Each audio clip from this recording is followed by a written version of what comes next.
Blake Lively is being called a hypocrite and disgusting once again for doing a lewd act on one of her co-stars in the movie A Simple Favor. Blake Lively is currently facing multiple controversies that have called her character and professional conduct into question. Today, we'll examine two major situations: allegations regarding inappropriate conduct on the set of A Simple Favor, and a recent PR stunt that backfired dramatically. But it turns out that Blake's improvising involved her groping her fellow actor's junk. Blake Lively allegedly engaged in inappropriate physical contact with her co-star Henry Golding while filming A Simple Favor.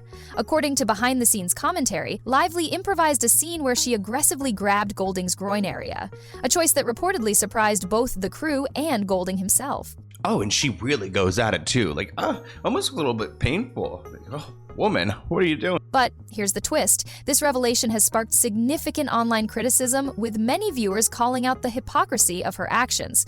The backlash stems from Lively's recent public stance against director Justin Baldoni, whom she criticized for his on-set behavior during their collaboration.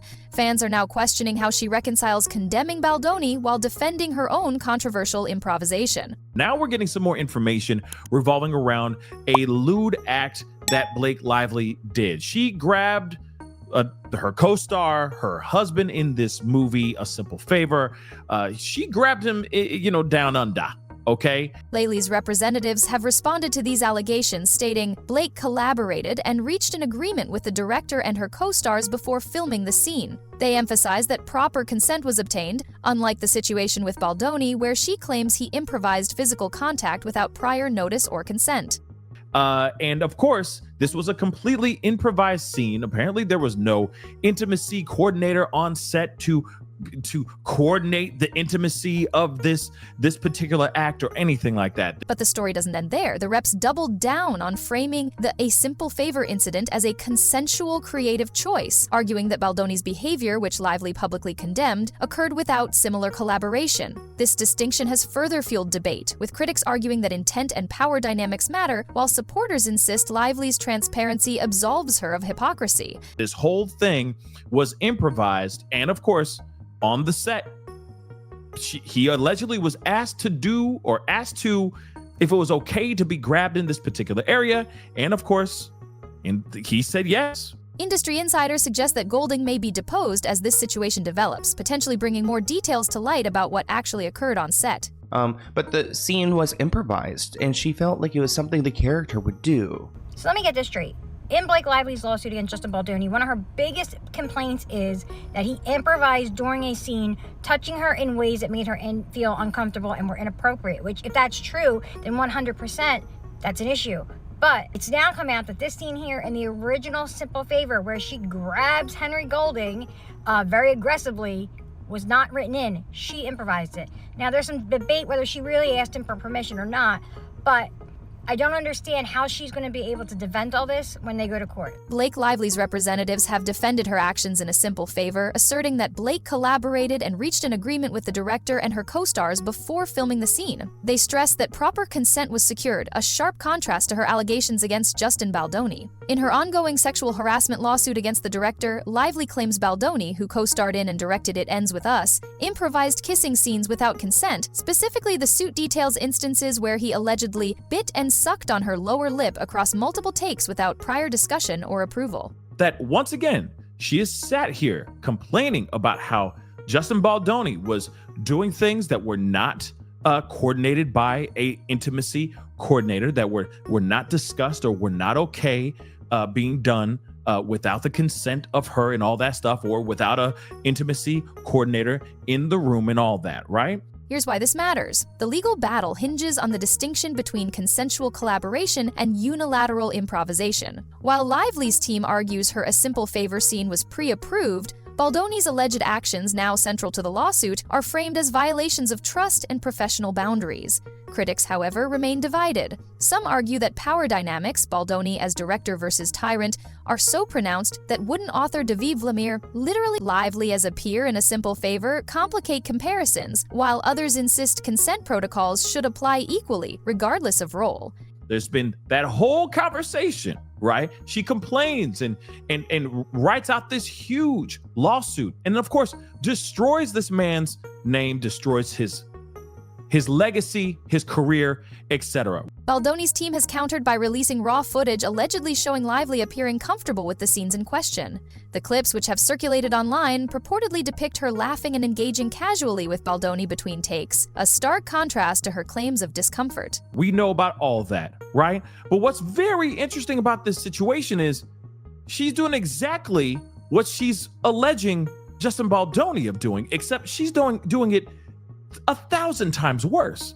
But wait, it gets murkier. This move has thrust the conflict into a contentious he said/she said battle, with both sides weaponizing contradictory evidence. Lively's attorneys argue the footage is cherry-picked and fails to capture the full context of alleged coercion, while Baldoni's camp insists it disproves her harassment allegations entirely.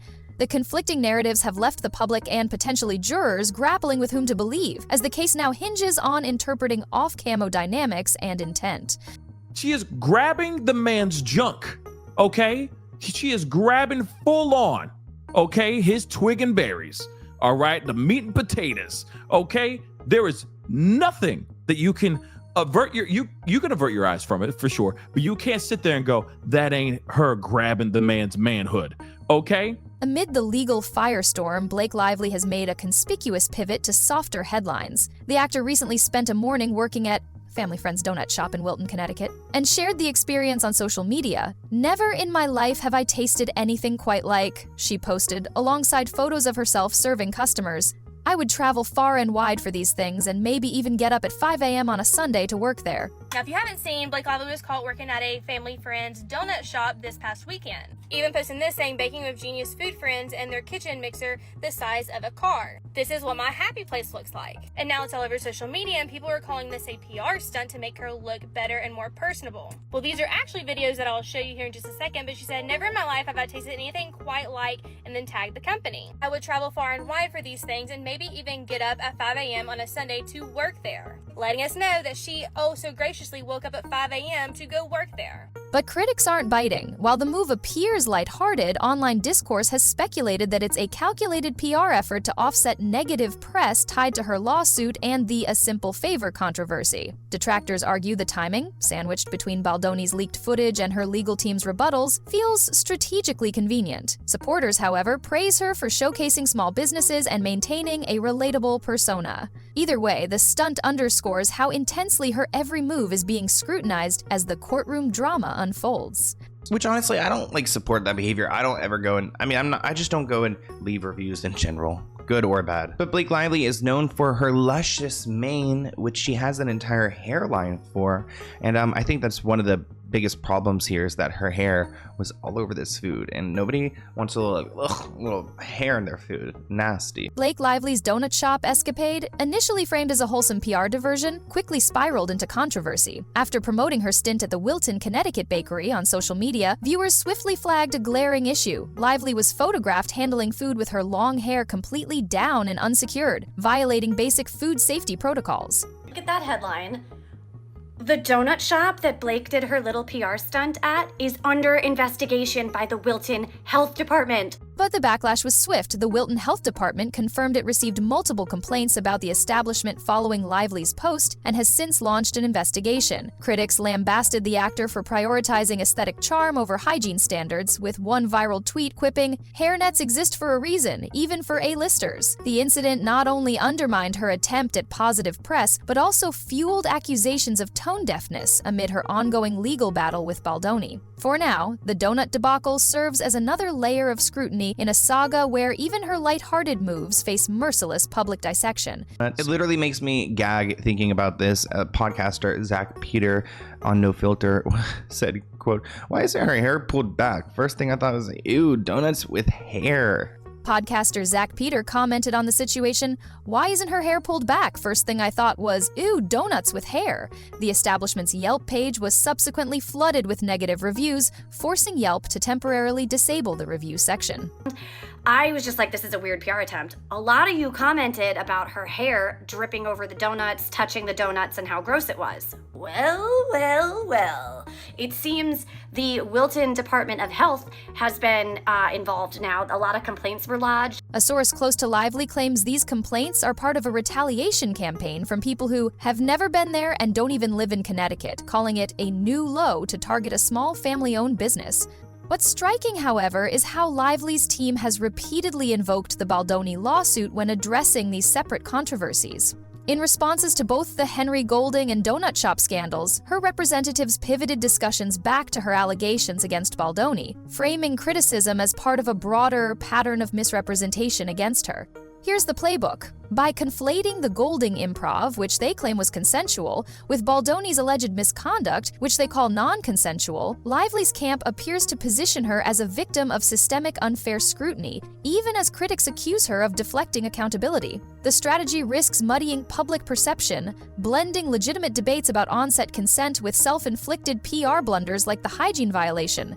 Whether this approach strengthens her legal case or further polarizes audiences remains to be seen, but one thing is clear. Every controversy now orbits the Baldoni dispute, whether by design or desperation. This strategy raises questions about whether these deflections are effective or if they're actually undermining her position by overusing the same defense for unrelated incidents.